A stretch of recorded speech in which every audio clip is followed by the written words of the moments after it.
we're going to talk about the two linked projects of green-based solutions. The University, Polytechnical University of Valencia is involved. So one of the project is Grow Green, is coming to an end. It's going to finish this month. And another one is a newer one that is called Diversity. So Diversity. Afterwards, we're going to have lunch together. We hope that you stay until the end. I would like to introduce Victoria and Empad, who are going to present the next presentation.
Hello, checking Skype.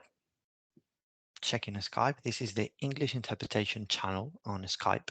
We're going to be interpreting into English.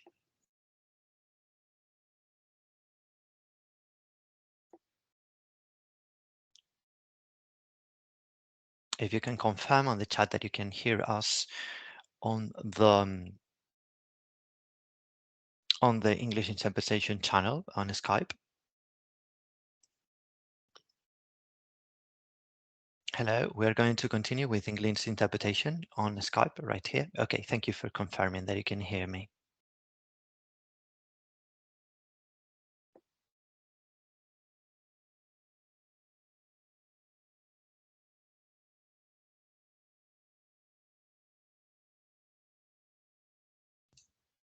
Hello, everybody. Thank you very much for inviting me here. I didn't know where to look, so thank you very much for welcoming me here. I am Victoria Peicer, and I work together with Empar Soriano. I'm going to introduce briefly the word Las Naves, that is the section of urban innovation in Valencia. We have several projects or innovation that, and we work to improve the living and conditions of the people.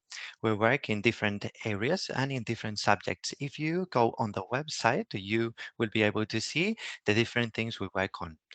We work on uh, the issue of energy and also on assessment.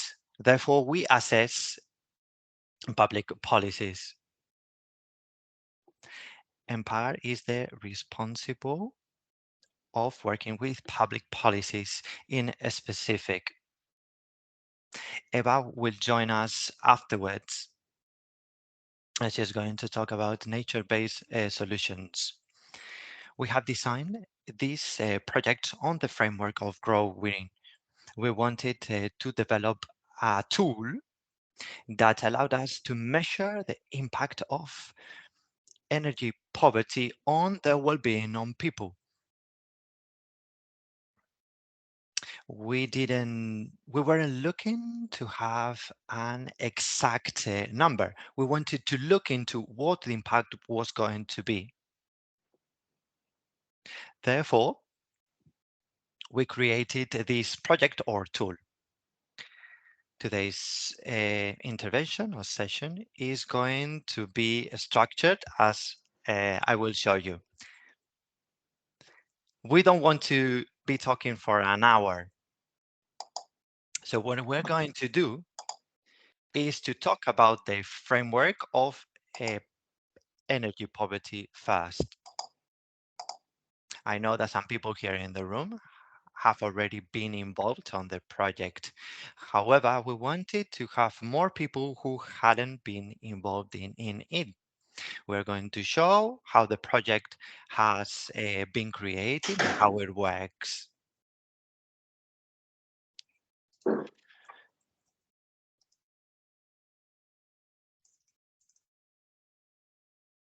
And then we're going to move and talk about how these solutions can help people well-being.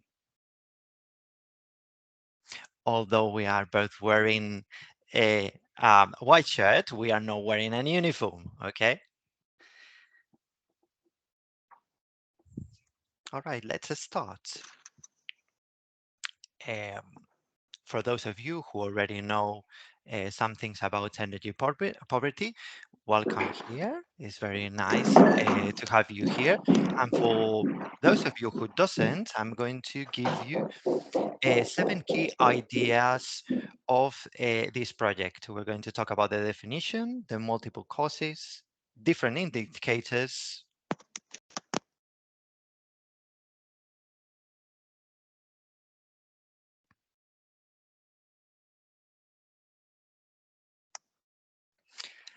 Apparently, there are problems to pass the slides.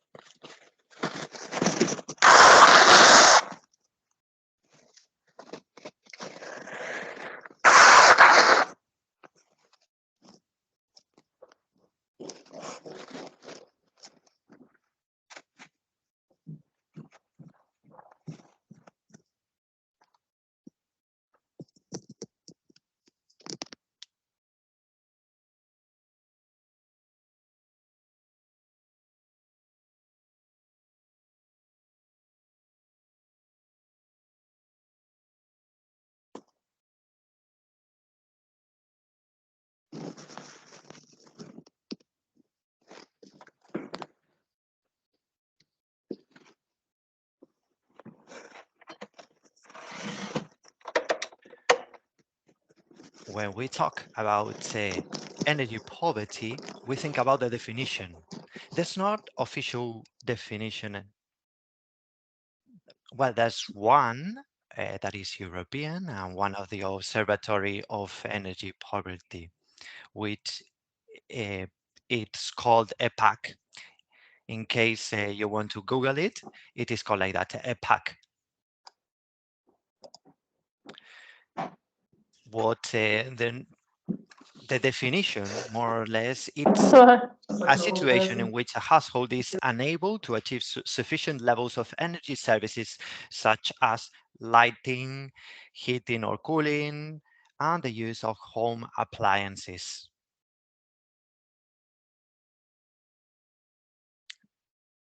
Each country has different definitions. Some of them have official definitions and others don't.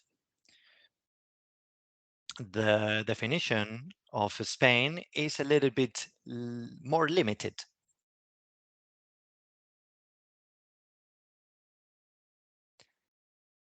I really like this definition that I've just said because it has a bigger scope and it includes, for example, using the washing machine.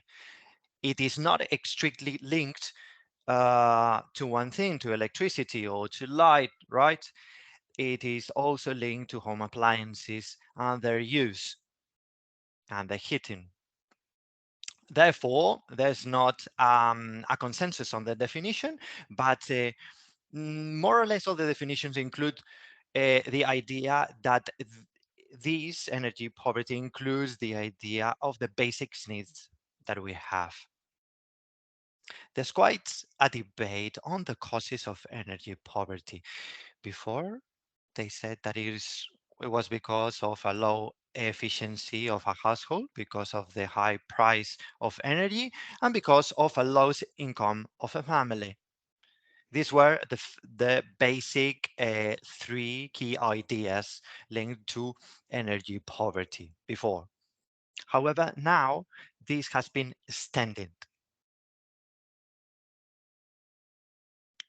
Before, everything was that was on the center was the household it is itself. And nowadays we have the idea that even if the household, the physical household is not energy efficient, there are more aspects to it that are important. For example, maybe you are living with a person that has a disability, an impairment, and they have specific needs. And in those cases, there is a lack of social mechanisms to help. Sometimes we also have the problem that we live that we have a rent, and we cannot do any kind of refurbishment, and sometimes we don't have the money either. What we need is to have a political acknowledgement of the questions. The access of to energy is not considered to be a right. Right now, it is considered to be a service and not a right. However, when we think about a family in a household, we cannot imagine a child, for example, not being able to heat in the winter. We had several indicators that help us to see if a household is vulnerable.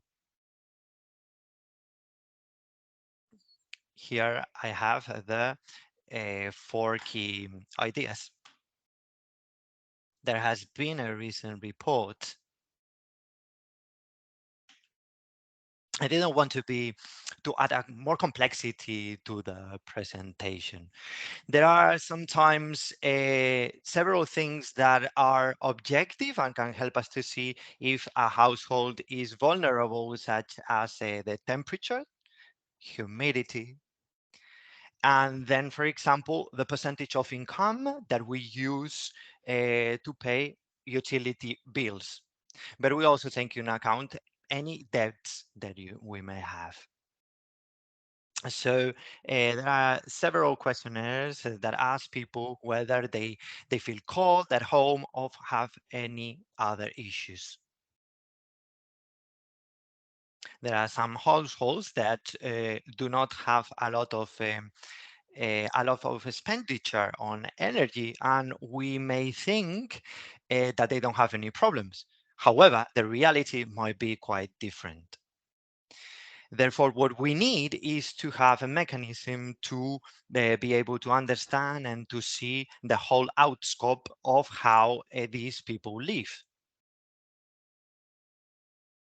We wanted to see the impact of energy poverty on people's well-being. It is a multiple impact.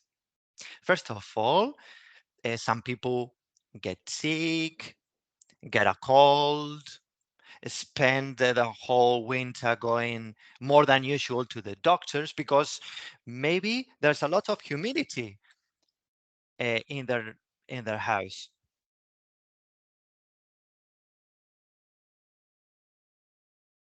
And Pat is going to talk a little bit more in depth on those questions because there are several dimensions. There is an impact on safety, on Other things as such as isolation, feeling depressed, and this is caused by the situation that they have in the household. Then they have an idea in English that is fit or hit, and it's the situation of some homes in which they have to choose between eating or having heating.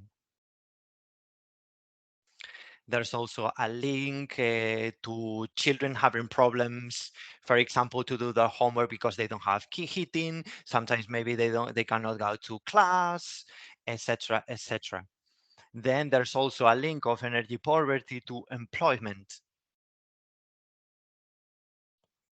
maybe because of a bad situation in the household. You cannot go um, to an interview of work in the right conditions. So there's a whole bunch of things related with this. Of course, there's a difference between children, women, people who are living on a rent.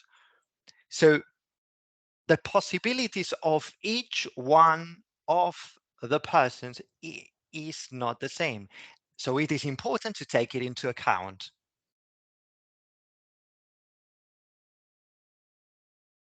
This is gaining importance and acknowledgement. I think that we have advanced a lot. When we first started working on this with some colleagues that are present today, things were quite different. Now there's a political agenda at a European level also. So we are doing things and people are doing things. We did a report on the different models of well-being in the different spaces in the idea of how they tackle energy poverty. There are some states which are more protective and others who are less. From a very short time, there's a strategy in Spain, and there's the famous social allowance. Here in Valencia, we created a map of the energy poverty at the Polytechnical University of Valencia. There are projects linked to energy poverty, which are meant to work on innovative mechanisms to improve the situation in relation to energy poverty. Unfortunately, this is an issue that is going to be recurrent and is going to be present into the future because of the context we live in. It's very difficult to put everything in a single slide. However, I've got to say that all the intervention are necessary, but are not sufficient to really solve completely the problem. There is a consulting service to help people to pay less on bills. There is an assessment also to reduce on other consumption. However, we need measures that are more structural. So they guarantee the access or right to energy. Some of the issues go beyond our scope of work.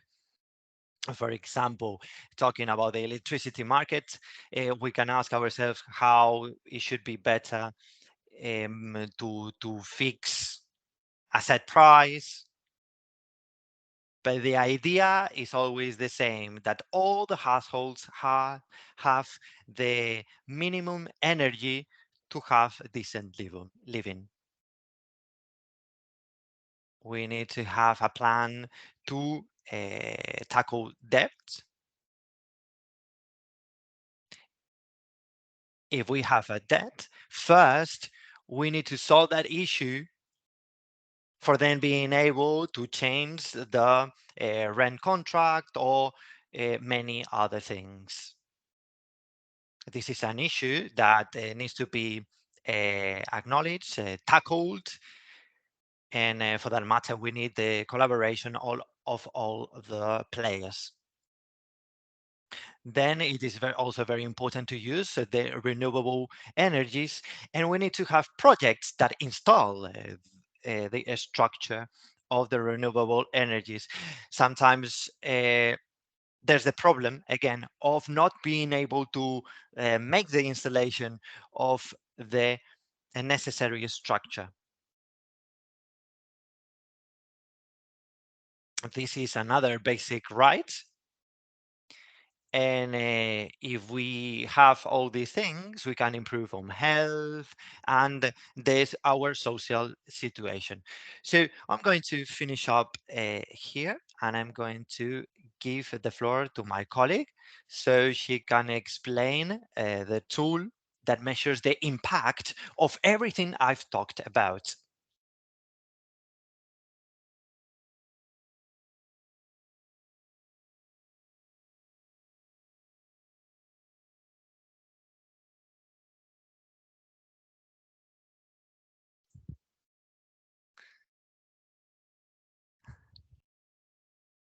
They are asking the speaker to speak a little bit slower so we can interpret a little bit better everything.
Hello to everyone, and thank you very much for being here.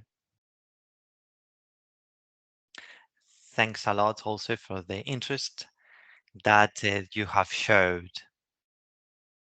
So I'm going to present this tool of measurements that we have developed at Las Naves.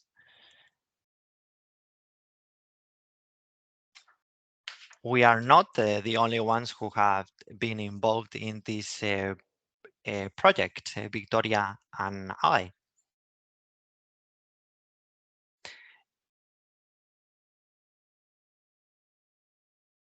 This tool is based on a questionnaire that gives us the information on the different levels of impact of energy poverty on people's well-being. We measure the effects and the consequences that energy poverty has. So this is within a situation in which we do not have enough means uh, to cover the basic needs on a household.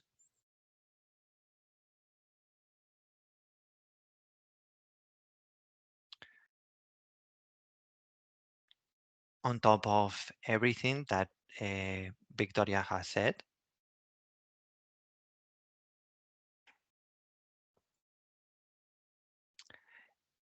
we have developed this tool to kind of check what are the necessary things to have or means to have enough food, enough electricity, and enough utilities in our house. We need to offer a qualitative view on this aspect. Many of the studies that have been done on energy poverty deal with the measuring of energy poverty and also the development of maps that tell us how many people are in this situation. Before Now, we didn't have, to be honest, the enough means to do a proper measurement. Then we want to put name to the problem, to put a name to actually the people who are in situation of energy poverty. And we call it energy poverty because we need to raise awareness of the issue and really make it visible to everyone that this is related to energy. This is like a circle. It is a loop in which these people are into. We wanted to easen the work of the professionals that work in the field of social help and services so they can point into a better direction all the initiatives and improvement and really help these people that are vulnerable. And how have we done it? So this wasn't just done by Victoria and I. We did it together with other people. First of all, we created a working team in Las Naves. We leaded this team together with um, our colleague Francisca, who's not with us today, unfortunately.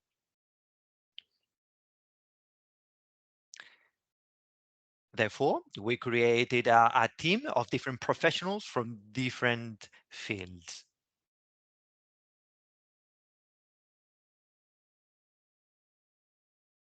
It was a very diverse team, and then we started working on a process, as I'm saying, with different professionals from different fields that really brought many things and very diverse things on the table.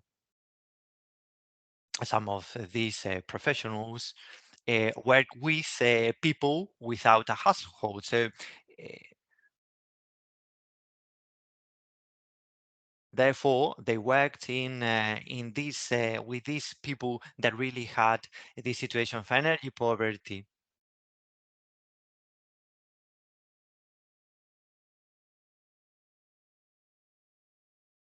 We wanted to work with these people to do not start from the bottom up, but have already some experience on the table and use their help. We asked several people to come to this deliberation process. They came from 20 different institutions, and some of them came from the private sector.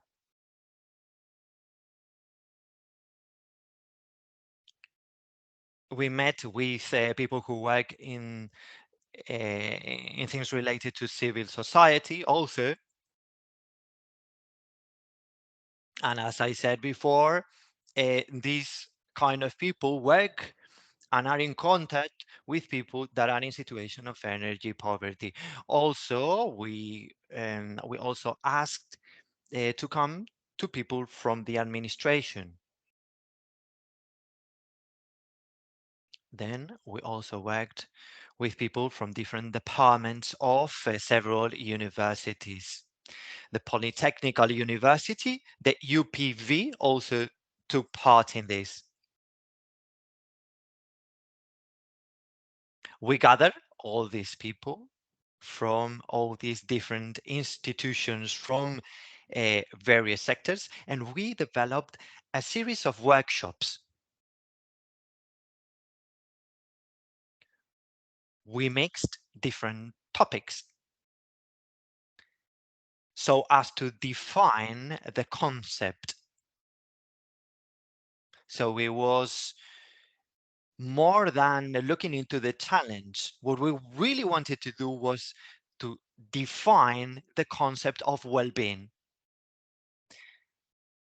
because we are talking about the effect of energy poverty on people's well-being. If I ask you what well-being is, maybe you would have a different opinion or a different wording on this idea. Therefore, here we try to define altogether the concept of well-being, and we wanted to see which factors of or parts of well-being are affected by energy poverty. This is the process that we carried out. Everything that I'm telling you about is in a report on a report that you can download. As I was telling you, the challenge of this process was to define the concept of well-being or welfare.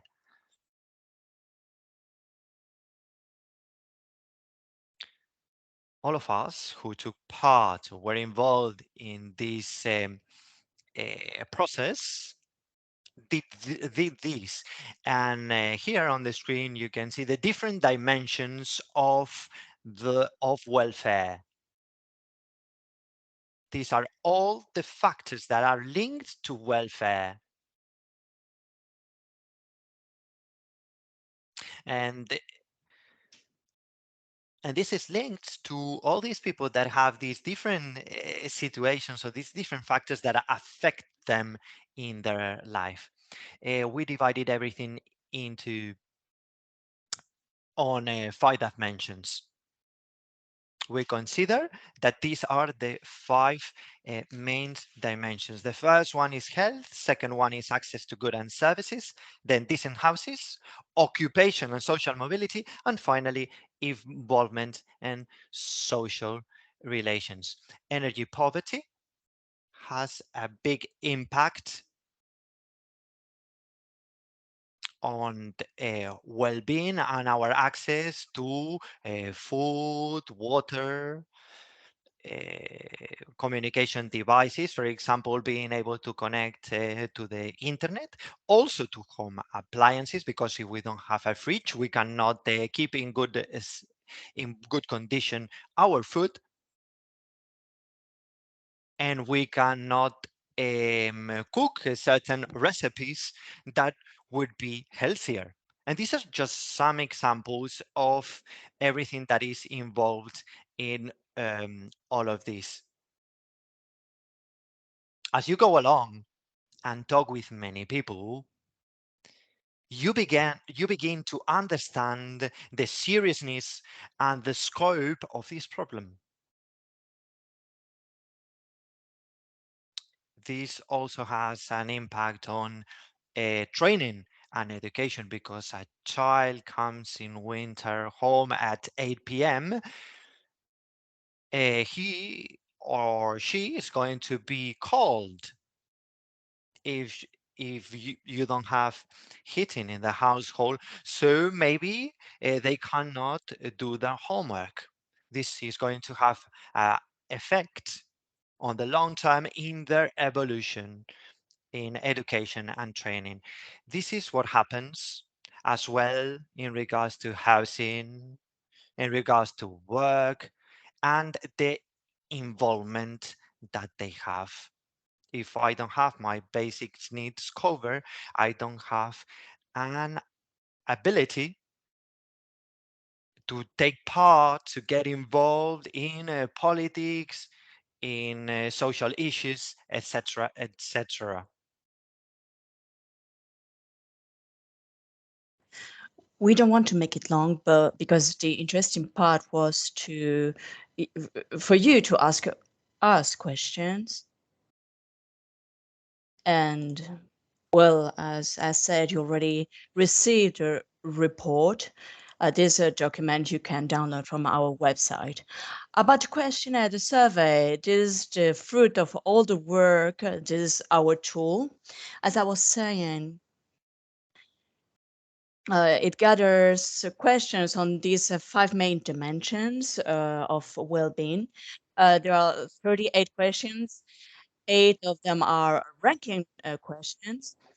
As we said at the beginning, it's not the same living in uh, uh, energy poverty situation, if you're a woman, an immigrant, if you have children, or you are a man if you're single and you're Spaniard. If you both are in an energy poverty situation, well, even if the situation is the same, it is not the same. If you can understand what I'm saying. Some of the questions we gathered, especially those regarding health, uh, well, we tested uh, the answers, we validated them, and we didn't invent anything. The survey is structured in three different parts of blocks. First of all, household condition, uh, uh, welfare, well-being when it comes to health, and etc.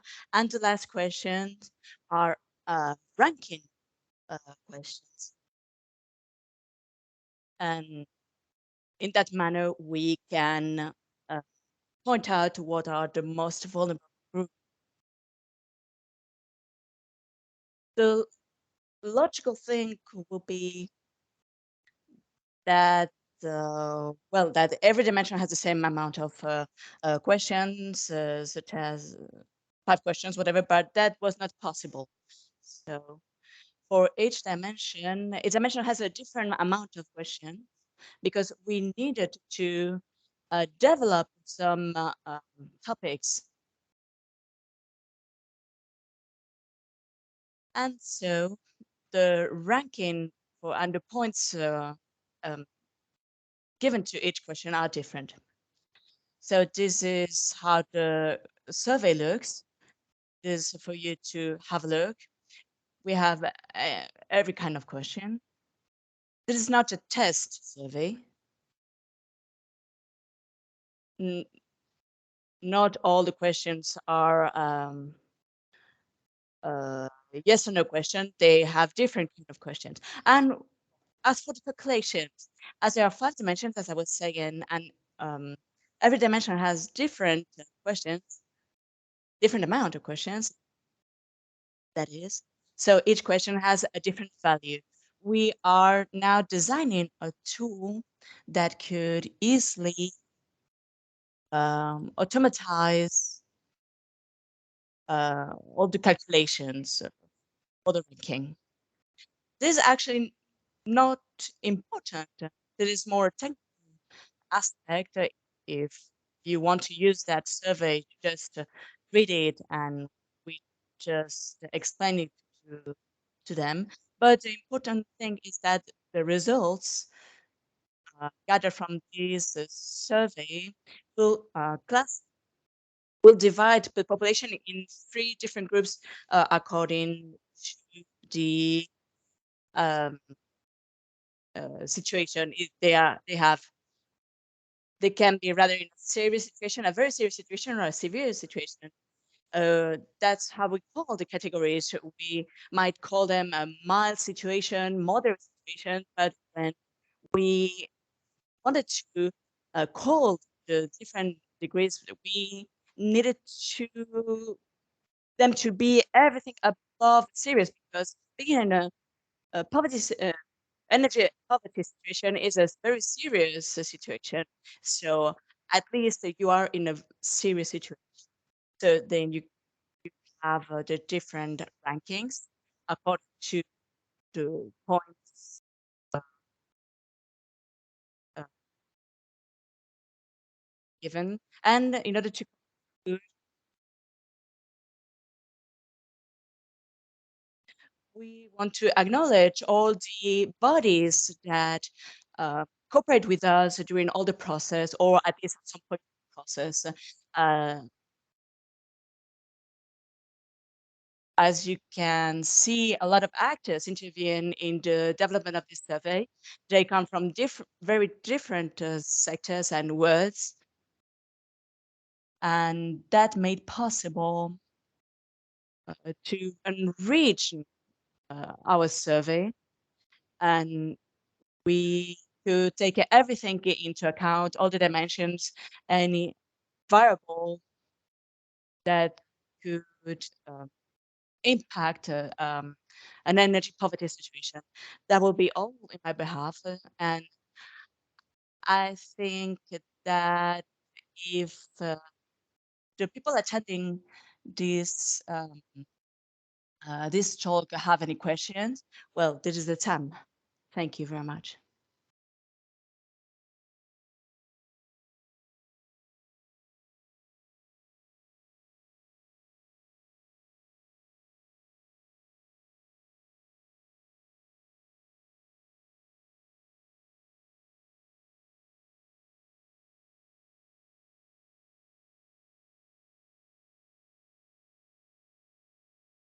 One of the questions I had, well, I think it's very interesting that this survey is a starting point, correct? And we're starting to understand what is the real situation nowadays.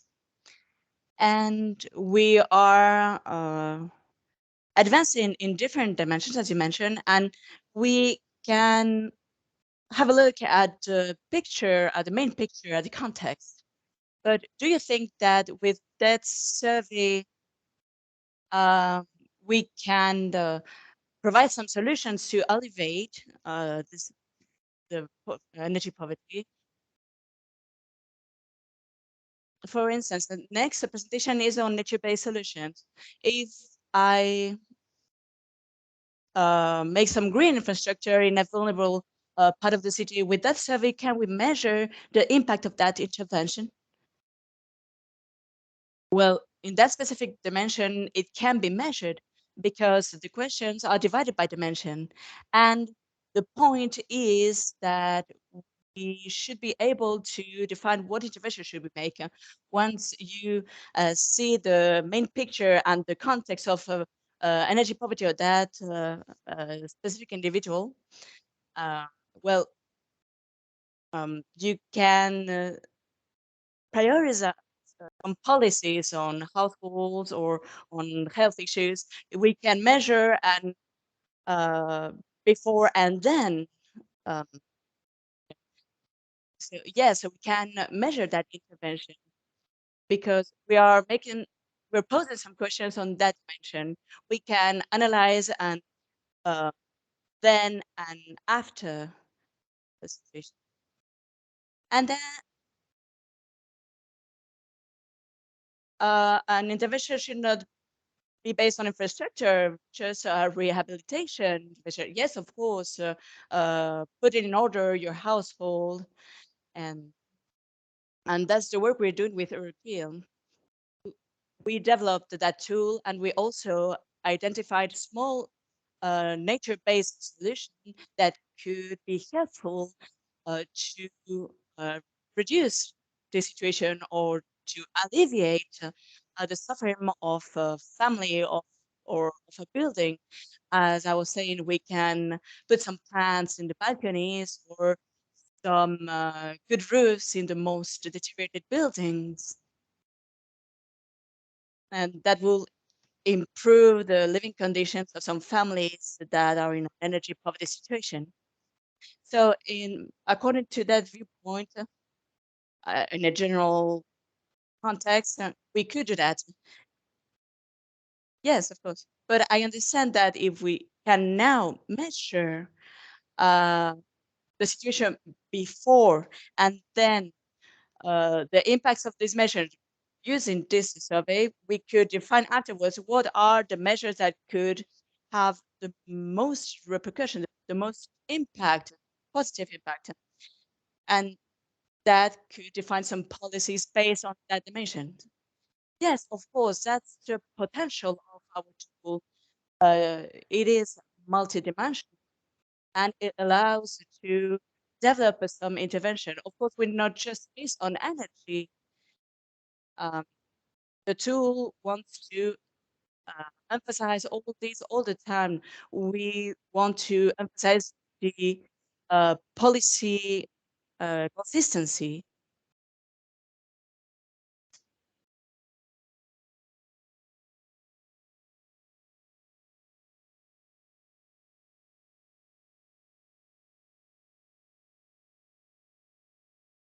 Well, I'm Carla. I'm from the Energy Poverty Institute. I love your presentation.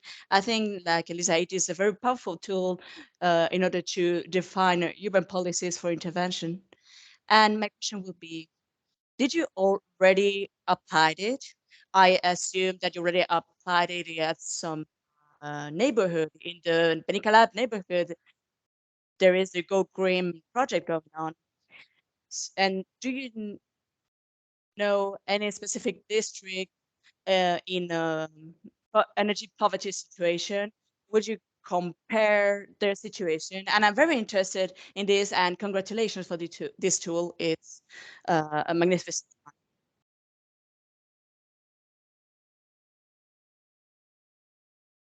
The last stage. Well, we didn't have the time to see the slides where we talk about the methodology, but this survey has been validated in the Benicalab neighborhood. We took a sample of 50 families, 50, 50, and this survey is adjusted to the results of this validation process. So our idea will be to keep on going with the validation with a larger sample, and we are negotiating with the energy office. The energy office is very interested. It's a public office belonging to the Valencia City Hall, and they're counseling this kind of families. And they are very interested in this tool in order to prioritize their users. They have a huge waiting list. So with this tool, they can prioritize. Right now, it's a first come, first served. And well, and we'll also help them with the counseling they provide to the users. Uh, some users, so they need to focus most on the household conditions. Some other families, they have to focus more on education issues, schools, etc. So we need to work with them. We haven't started yet that task, uh, but that'd be ideal. Right now, you can print this survey and can um, bring it to the families, or just send the Excel file in order to make the calculation. But we also want to develop a tool so that uh, that questionnaire are no longer private, but also public, so we can transform this in a public. That's what we're trying to develop. But the Energy Office of Valencia wants already this tool. They wanted to work with this. And some other organizations working on this topic, if they want to use them, of course, it's at their disposal. And the idea will be also to gather all the results of the survey. We want the results not just to gather them at Las Naves, but in order to share them, to make them public, in order to generate some evidence and some proof that we have even more families in this terrible situation. We'll see what this winter will bring, and once we and we'll see also the repercussions of the war in Ukraine.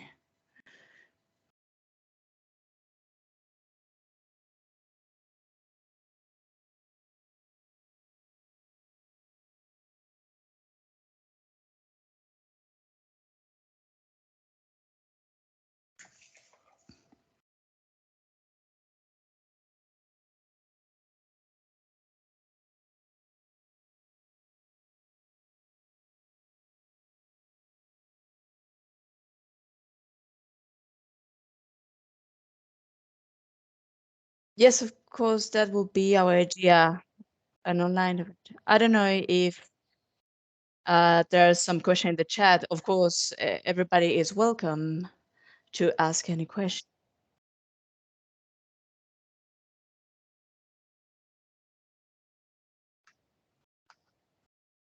In the next project that also tackles inclusion, that could also be a tool to be incorporated in different projects. And I think a collaboration between these two projects could be very interesting indeed. Yes, of course, lovely. In Las Naves, in our projects, we work on energy poverty, of course, so we are focused on that. But we also can test some other things. But I think Carla's question was more of an escalating project, right? Yes. Well, thank you very much. Thank you very much for having us.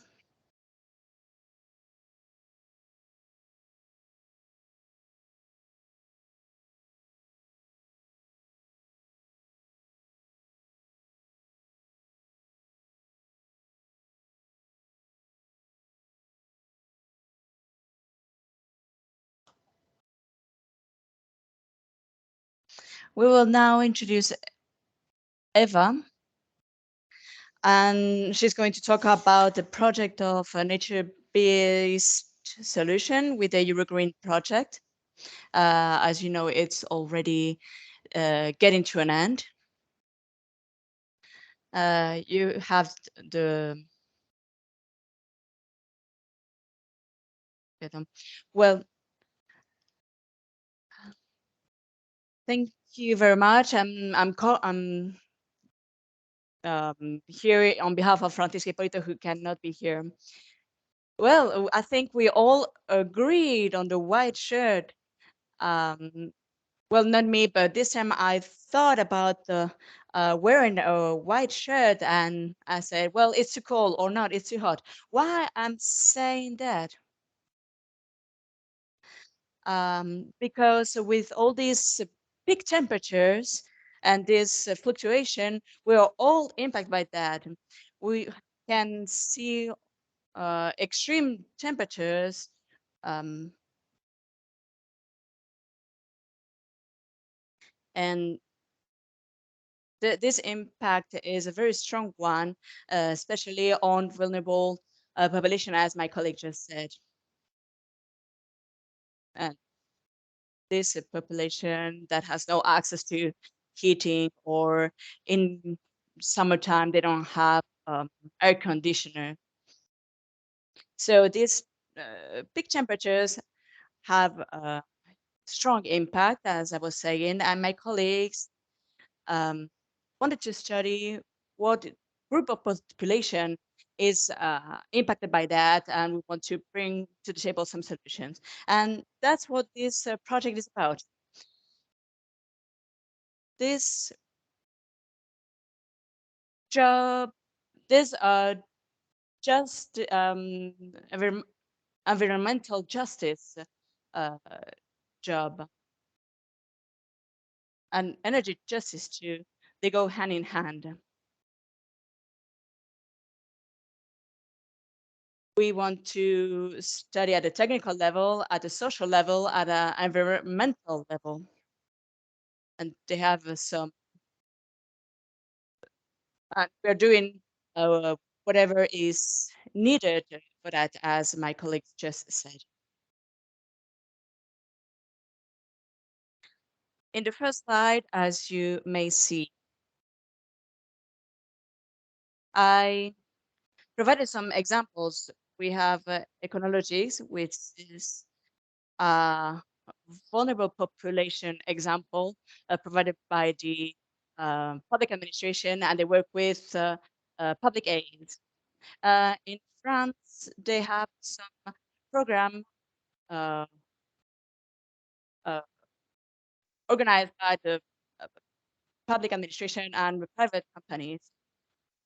We have some other projects such as Kid Fuel Poverty Group and Kid, Kid Red Cross in Barcelona and in Valencia.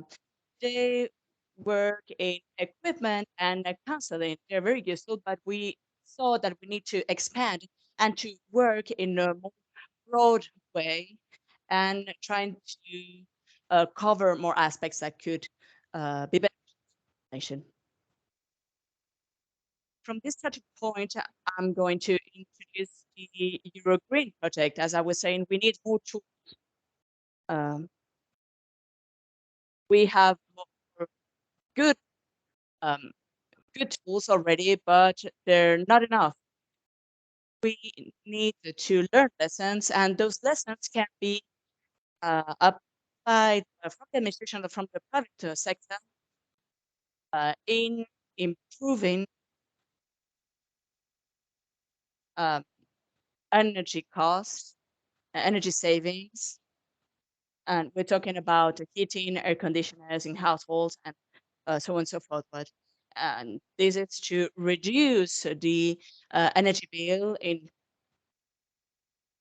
while having thermic comfort, as Empire explained. This this project has the participation of all the Grow Green participants and some others. In this specific project, well, the pilots of the project focus on what you see. We organize a pilot in the Benicalat neighborhood too, in the Ciudad Fallera neighborhood. Some pilots at the beginning were suggested by Las Naves and by the university in a coordinated way. And in black, you can see the pilots that started from uh, citizen initiative. Those ideas were provided by the citizens. Some pilots engage directly citizens. They participate in that. And also, I mean, some projects need the participation from the administration and the private sector, but from some other projects, we need citizens. This is the case of Go Green. And we need to get familiar with some aspects of the neighborhood, with some characteristics. So this project is carried out by the university, but is started at this citizen base, and they're distributing fruits and vegetables at the local level, and then they are disseminated a lot of those proposals from inside the project at Las Naves and also by all other actors and by citizens. So you see in this map all the pilots. This is the Banicalap district, the Ciudad Fallera neighborhood. I'm going to focus on the vertical garden and the green roof projects that you can see in 3 and 4. All projects are beneficial, but I'm going to focus on these two. So I'm going to start with the green roof project. It is at the um, Elder Z Center. As you can see, in order to reach the roof, you must jump the stairs. It's not easy to access, and we're working on the maintenance. Uh, well, I may be talking a bit too fast. I'm sorry about that. And so, in this green roof, what we saw is that with some census provided by the university, we gathered some data and we saw this thermic regulation that could provide best thermic comfort in the room, which is downstairs that from. If you see in the image, I don't know if you can properly see on the right side here. Here you can see a sensor. I don't know if you can see it well. And this allows us to gather some data on this vertical roof, which is at a primary school. And as exactly as in the previous project, we can um, control the temperature in the room next to this vertical garden. About the green roof, here are some technical data. We can install these roofs taking into account the vegetation structure. We need also to see what kind of roof do we have, the isolation, uh, considering vegetation and watering of vegetation. The base will be rock and glass, and we need to take into account the weight we're going to put on that roof. So we need to understand what kind of building we're talking about and what are the technical needs and necessities according to the vegetation we want to build. Advantages, as I was saying, we can regulate the temperature on the rooms downstairs. Uh, this roof. We're now talking about a lot about decarbonization, a lot of projects going on there. So these green roof have a lot to say, a huge role on decarbonization. They can also work on the uh, cleaning and water cleaning and depuration. We will talk about that. Because what we saw is that with those sensors, we have a 14 degrees temperature improvement, especially in summertime. So this is uh, beneficial. This can only have a maximum slope of 45 degrees. At the University of Chiapas, they've working to look in where to install these structures. They wanted to install green roofs in parts where the vulnerable people have access to. This is one of the most innovative universities in this matter. So they are looking into checking how to apply this so it reaches really the vulnerable people. Now I'm going to move to explaining the vertical garden. It needs more technological means. However, it has a lot of benefits and it helps a lot in controlling and balancing the temperature.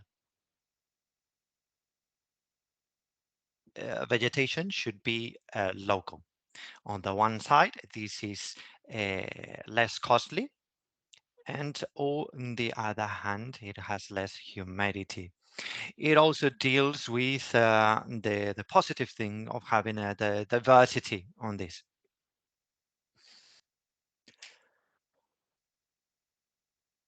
The vertical garden that was installed in Ciutat Fallera is very interesting. Here you can have the theoretical framework of it.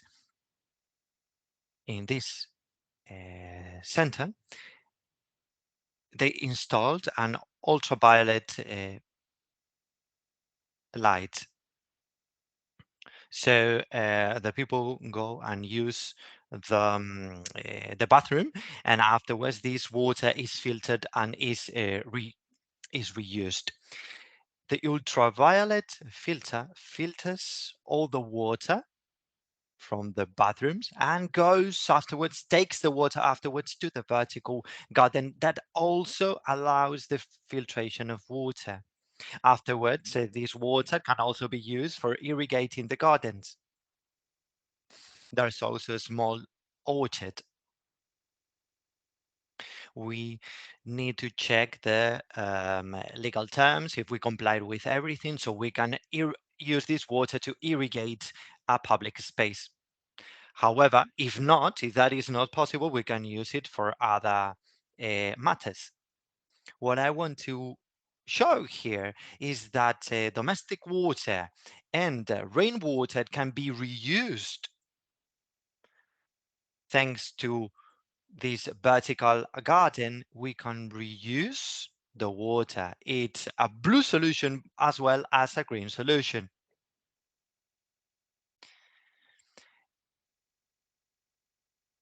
We've worked on Grow Green with other projects. For example, urban orchards.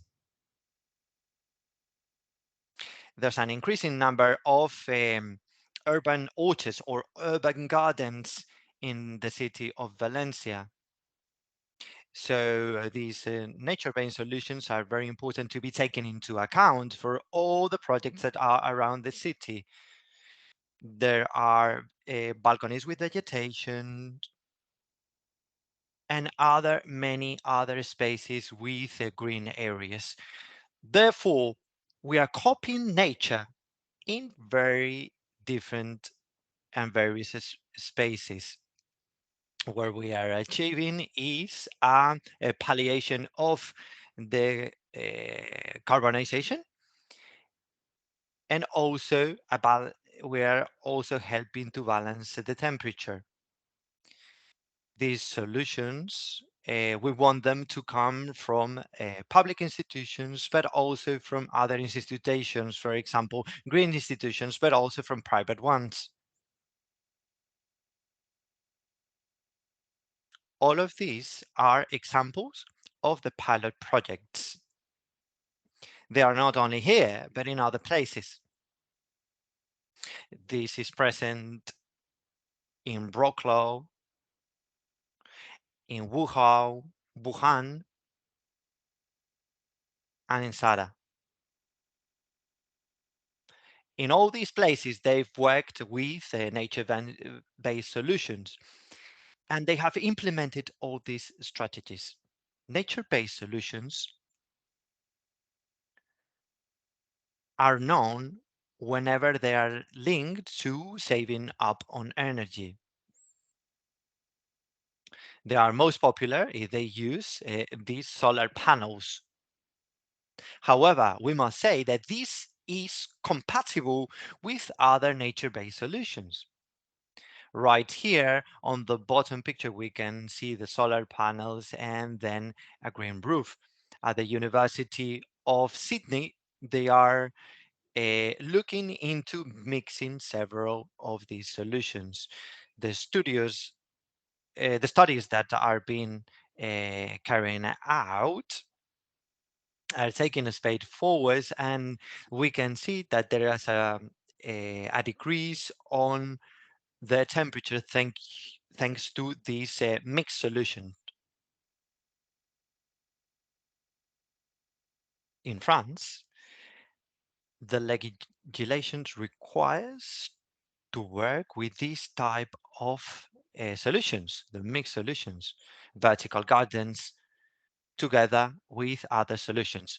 And to finish up with my presentation, I wanted to stress the importance of all of these solutions, both of nature-based solutions as well as mixed solutions. They require the study of an implementation so we can see how important is the involvement of the private companies, the private sector, as well as the public ones and the people themselves.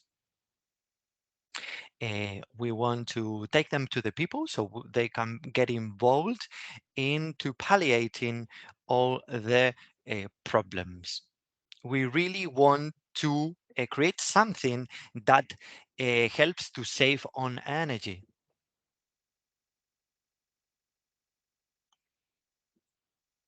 From this study, we have obtained much evidence. There are many institutions and university involved in this type of studies. We are trying to reproduce. So we are working on applying and reproducing these solutions of green roofs, for example, in high schools or educational centers.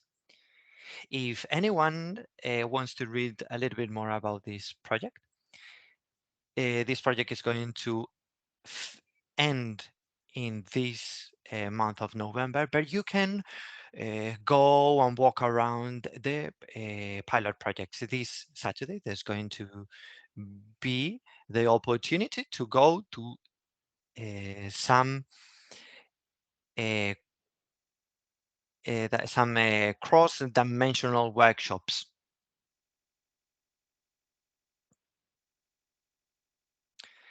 This workshop is going to use mythology to take us around all these projects to understand them better.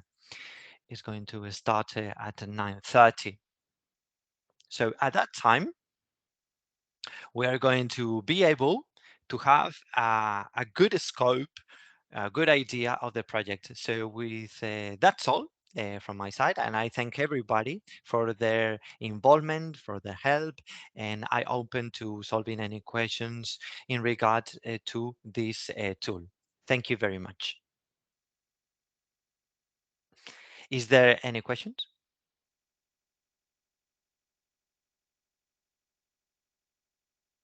We cannot hear the question.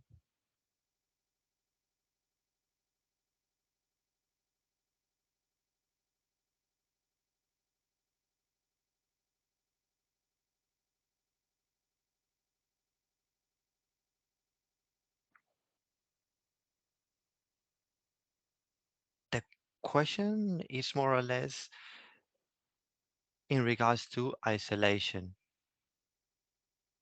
So we don't have the technical data of consumption of energy, but you can send me an email and I can give you this data. There's a side of is isolation and there's another side that is important of the green roof. However, the most important part of these two is the green roof. What we want to work on this project is to not have filtrations. That's what we're working on. Then we are working a lot in adding all this vegetation, adding more vegetation. Here we have all the benefits thanks to the vegetation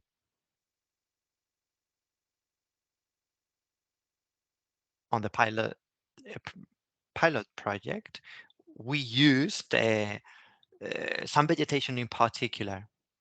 However, this doesn't mean that if some vegetation grows naturally, it's not going to be good for it. No, that's what happened in this project. In the rest of the studies, we've seen that these natural growing of other vegetation is not incompatible. What we want on a first take is to check what is the vegetation that is going to work better, all right? But afterwards, there is a other vegetation grows naturally, and that is not a problem.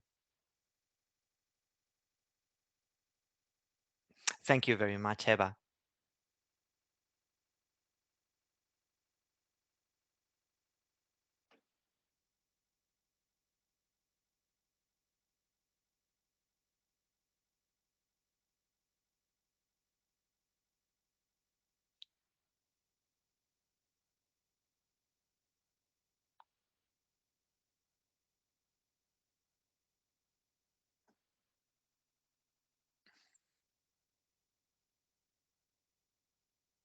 All right, so we are going to finish with today's session with the diversity project.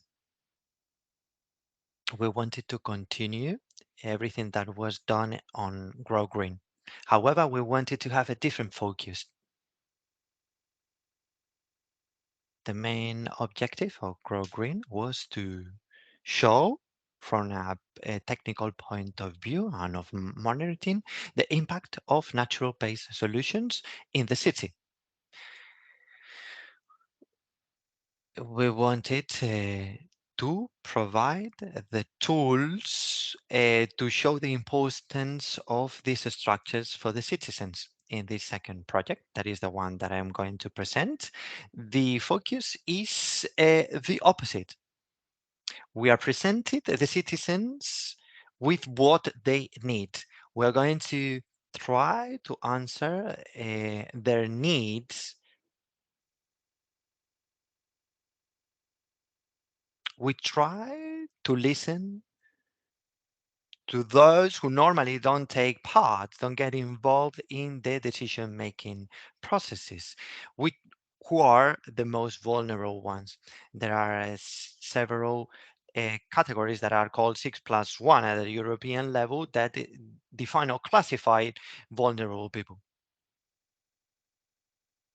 We, we use this classification to be able to work in the best way possible with these collectives.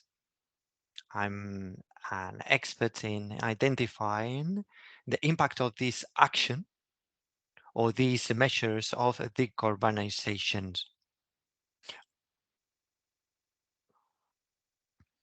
We're looking also on the energy impact. The philosophy of this project is to listen the people which are who are part of this category of 6+1. I'm the technician, but I don't know anything on the social aspects. And this is what the 6+1 means. I am the one.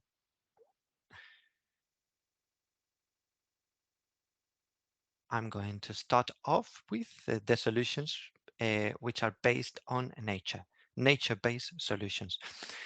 I'm going to talk about the ones that we want to introduce in the city. For some time, the city was fully made of concrete.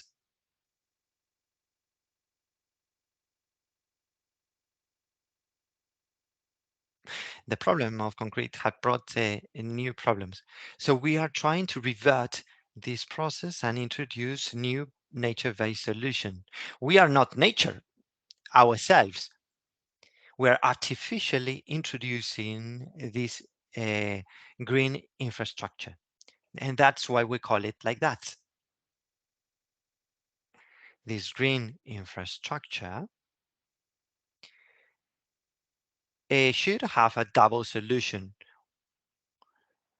We want to put in a place a tree, and a tree, for example, needs to be in line with the tradition of the place,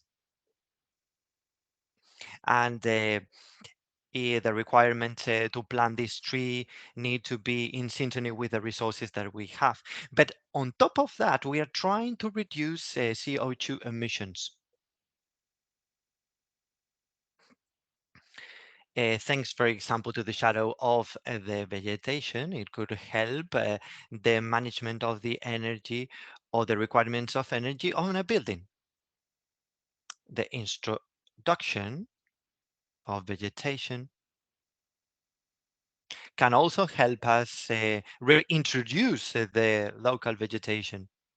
This is part of the Grown Green project, and it is also part of several projects of various universities, such as the Polytechnical University. We've been working for 5 years, and we've done a lot of efforts. We've put a lot of efforts into that. These solutions are a lot more complex than what we thought about. They want to reduce the consumption of energy, palliate climate change, reduce or improve the air quality, increase the social opportunities of neighbors, etc., etc. So we can see here all these benefits that are intertwined. This is what was represented in the questionnaire.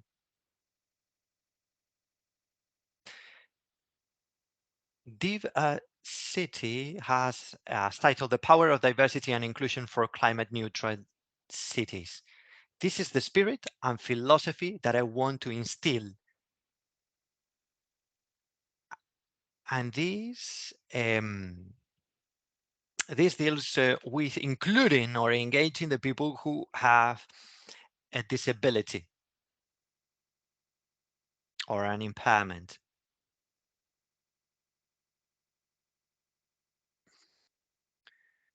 Women used to work on certain parts of the street where they felt safer, for example, right? So we talked with minorities to check what their needs are. For example, women sometimes they take the trolley with the baby, and we need to look into their needs. We need to look also to look into the needs of children, of the elderly, and this is what we want to gather together in this project. We want to take all of this into account. A project of these characteristics, and which is a continuation of Green and has 26 European partners, is much more complex. I want to show you exactly the idea that I'm telling you, that we want to gather all the objectives of the project. However, sometimes the objectives get diffuminated because we have many aspects. However, we we try to work hard on acknowledging all the needs. This project is made up of 26 partners, and the pilots are implemented in 5 cities: Poznan, one in Denmark, Dieto in Italy, Castellón in Spain, and in Bucharest also. On the right, we can see the different research centers in this type of project. We try to create national ecosystems. That's to say, each city has their different players who are the ones who push forward these projects. This is organized in this way so we can create sustainable projects that last into the future, that are long term. If not, it is very difficult to carry on with these initiatives. Diversity was born because of the need to tackle climate change, to improve the quality of energy, and the discriminations towards minorities. COVID, the pandemic, has aggravated many of the problems that already existed. Therefore, we look into the problem from different places. We look first into how we can improve with solutions the well-being of people and can help the mental well-being of the populations. Then we work into improving the quality of air through decarbonizations. Then we look into how we can have a better integration, being part of the community. And lastly, we have really focused at the UPV in decarbonizations, how to tackle climate change. We are mostly experts on this aspect, and that's why we have stressed upon that point. What are the results that we expect to have? The first challenge is to compile all the data that we didn't have. We are looking into getting data on diversity and social inclusion. We know the benefits of a green roof, but we don't know it on the other aspect. So each one of the cities is going to make an extra effort to get this data from the citizens. Afterwards, with all of this, we create a framework that is an index of green inclusion. That is D&I, sorry, Green Cities Index.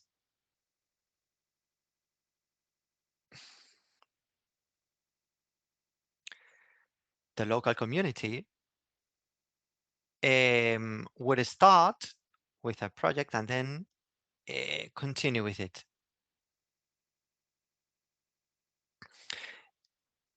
Some people are there to represent the minorities. Then we're going to have experts from the local community. And then we look together on which are the solutions that work best. We create a blockchain financial system that help the citizens to interact with the city councils and also with the different members. We want to provide services that bring together nature-based solutions and also help understand them. We want the vulnerable people to be able to use these solutions. For that matter, we need to take this technology to the minorities. This is something difficult because we are dealing with people who have to choose sometimes between using the heating or being able to eat. Therefore, technology and the implementation needs to be quite simple so it reaches these people. We want to register all the things that happen to be able to see the benefit and the impact. Once we have all the data, we move on to implementing the project in the cities, and we measure the impact of decarbonization and the air quality. The objective is to create a link with the psychological part and the health of citizens. There's a hospital and a research center that is very important from Germany and specializes in this type of studies. They identify how the design of the cities impact the health of the citizens. Last, we have the global uh, tuning twinning program. Twinning means to replicate, to reproduce the technology and these solutions to be able to use them elsewhere. Some of the people who have been engaged are present here, and I really want to thank you for your help.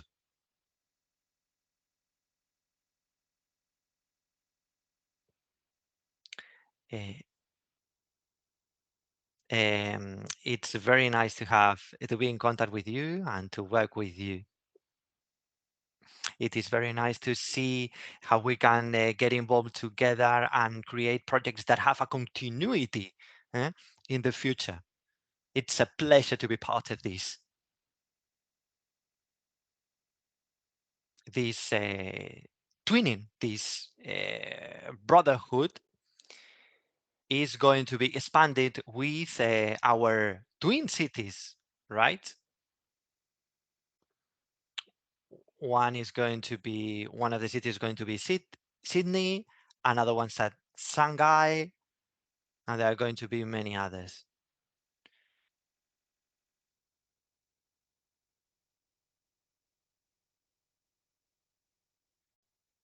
Nowadays, we are going to make a big effort to check where we can reproduce these solutions to be able to use them in other cities. This is a meeting that we held in October. The 5 cities got together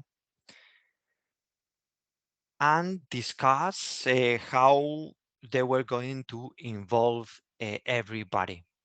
We also talked about the data that we had, the data that was in, we still needed, what what we need to cover the needs of the cities and the people who are involved, and which are going to were going to be the green interventions that we were going to implement. We need to understand how the spaces are used nowadays, how they were used in the past, and how we can use them in the future to um, work on the decarbonization and improve the air quality. We were looking to Castellón yesterday and talking about it. The intervention is going to be carried out on a more vulnerable, on a quite vulnerable part. Some people work in the industry and cause on the people health issues. Another problem is that they don't have a lot of vegetation and they have a lot of landslides because of that. That is a problem that is also taking place in Galicia. And then we are tackling the problem of the rising temperatures, and we hear everybody say, like every day, this has been the hottest day ever. And then the day afterwards, this has been the hottest day ever. So what we are trying to do is to try to reduce this impact. One of our challenges is to gather the data of diversity and inclusivity or involvement. It's not as simple as go here, get the data, and come back home and I have solved the problem. This is a lot more complex. We had to define first the indicators, how we were going to rate the indicators, whether it was possible actually to measure the indicators, and then what we could do with the equipment that we had. Then we looked into the framework that we needed to use for these indicators. The indicators need to highlight the part of diversity and inclusion.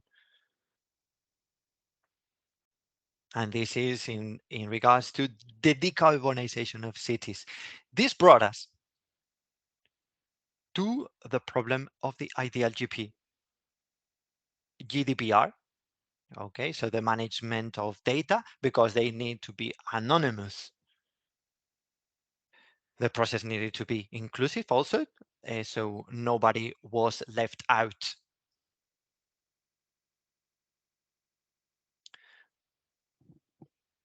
We started to define how the data was going to be gathered in the various cities, for then being able to use them to define the methodology of our work that is also uh, diverse and inclusive. Then the second aspect is that of co-creation. There's citizen engagement. It's not as simple as it seems, as always. And we worked alongside with the citizens. Therefore, we had to define processes of co-creation. We gave, it's not about giving different alternatives to the people. We start by asking them, for example, the following. Go to a casal jove, that is a, a house or a center for teenagers. And there we ask the teenagers what their needs are. And we're talking about what their needs are for them to be able to engage in these initiatives. Then we come back home with all the data that we have, and we create the kind of the perspective of the mechanism that we need to create to um then we check how the mechanisms and the solutions are used, and we define a final design. Therefore, what we are creating is something that they wanted. So it really covers their needs. These are the 5 steps or stages.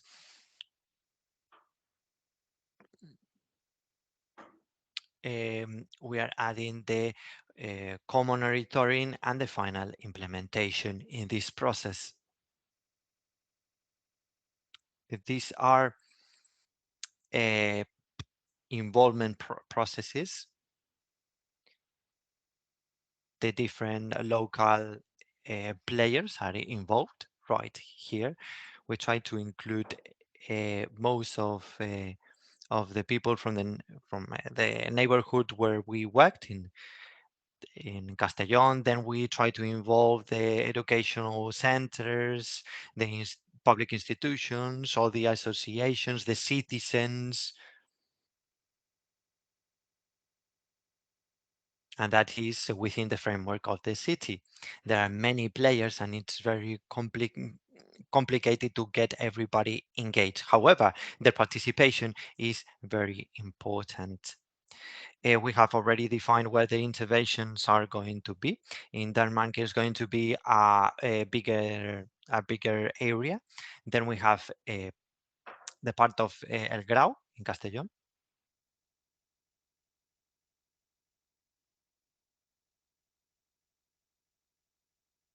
In Orvieto, there are 2 places because the intervention is going to be dual. Smart city contracts want to engage the citizens in the carbon neutral thing. They offer services to the citizens in the blockchain manner. Well, I don't know what blockchain is, but apparently it's secure. It's registered at some point, but it's like we receive a phone call and a robot says this call is being recorded. Well, okay, it is being recorded, but I do have access to that recording. Well, I don't. So blockchain tries to give access to that service. We also realized that this wasn't that easy as we thought at the beginning. This is complex uh, development, but we saw that the cities and city councils are very interested in that. And that allowed us to implement what we call citizen science. That is to get citizen participation in the development of science and data gathering. So citizens, if they always uh, take the same metro, walk the same path to work or whatever, so they can say on an app what the quality of air is, etc. Because so nowadays, if you have a smartphone, you have a lot of access to a lot of apps, and these are data that citizen they can um, gather. We had to filter those data, of course, in order to see if those data are sufficient or if they are validated. But through the blockchain, sorry, uh, they will citizens will be rewarded, and this allow us to engage all the city. And lastly, uh, the global training project, the training programs that will allow us to uh, replicate the practice and lessons. For instance, the blockchain will learn uh, learn it about this bottom-up approach for cities in other parts of the world, and that have a kind of the same problems that we have. We try to uh, with at least 20 followers cities. Well, there were 20 at the beginning, but at least at the European level, we try to have more than one city involved. In this training program, well, it is not easy. We are 26 European partners, so we will be working for years. So we have a different focuses. So we need to cooperate with other projects from this same goal. Um, we can also cooperate not only with European um, countries, but also with other cities, so we can learn our lessons. Um, we need to engage people, uh, especially vulnerable group representatives, in order how this evolves. And lastly, um, the Europe to the world. This started in Castilian. We talk about this interaction. We already identified what are our interesting points. We need to start identifying the needs. This was the first activity organized just to see and understand what are their needs or what areas are uh, most interesting for the neighborhood or that need more intervention. In this case, we see the Casal Grove, the youth center, and we see that it's a square, a huge square. We may be scientists, but we don't need to be scientists to know that in summer, uh, this square is very hot, and therefore they need vegetation. They need some trees, and we need to validate also the decarbonization and also the collateral benefits that this will bring. And there are a lot of them, health related, diversity related, social related. And so we need to take all this into account. And this is one of the big challenges of the project. I have a couple of questions for you, but I will pose just one of them. And if somebody answers, I will be satisfied. The one of the key aspects that I see in that project, that as a technician, I can define what are the best solution for the city. But how can I make the citizens, especially the more vulnerable groups, to help me to um, uh, allow a city to respond to the needs and alleviate energy poverty? So who can answer the question? Two coffees for the correct answer. Carla, of course.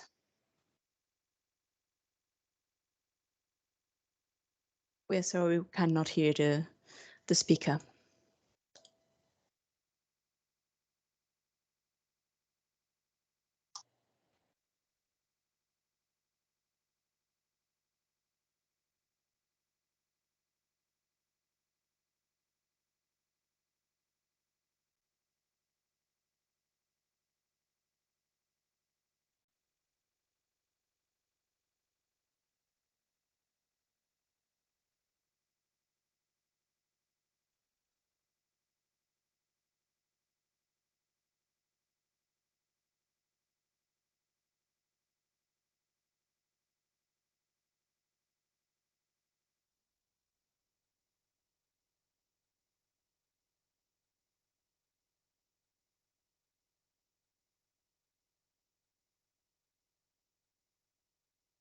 Thank you, Carla.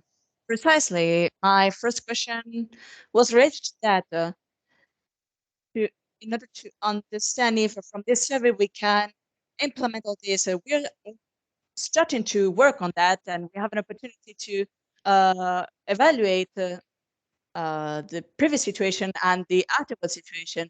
So in this survey, at some point in this kind of profile, a very delicate one and a minority at the end of the day, and they're not engaged in the participation process because they have all the priorities. But it would be interesting if we could evaluate uh, the impact of that intervention prior to the survey and afterwards.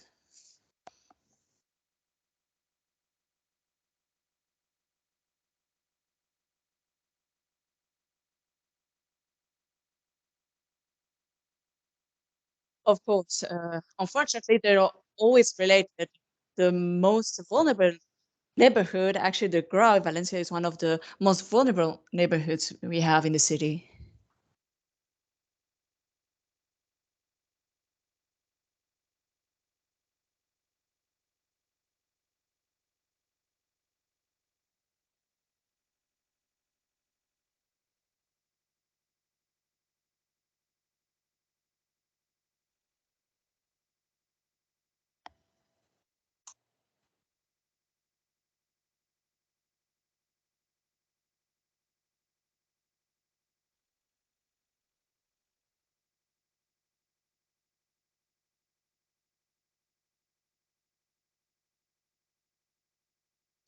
What Carla recommended to join efforts with Las Naves in order to identify, well, in my case, Castellón is the easiest way. In my case, if they want to replicate this in other cities, well, I don't think that Las Naves has a problem to um, disseminate this survey. And let's disseminate that survey on a prior situation and then again afterwards to see if there's been any change.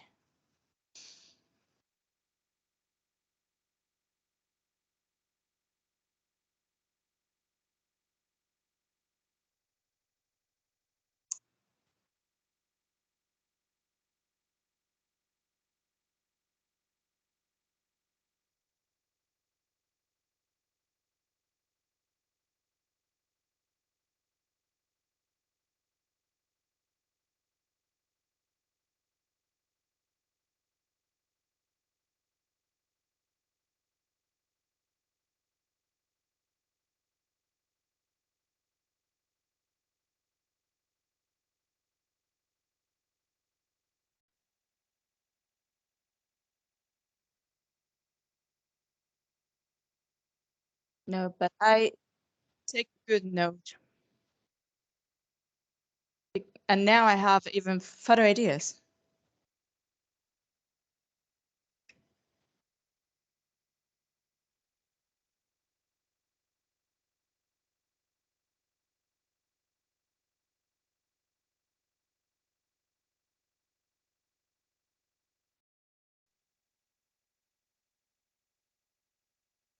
Yes, we can disseminate the survey as it is to see the impact.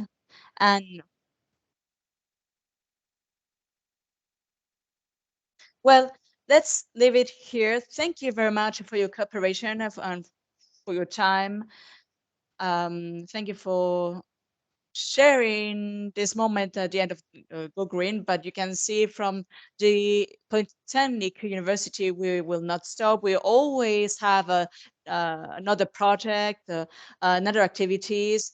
Rather, is it um, financed or not? We of course we prefer to be it to be financed. So thank you to all the university teams, the technical teams. There are most of them here.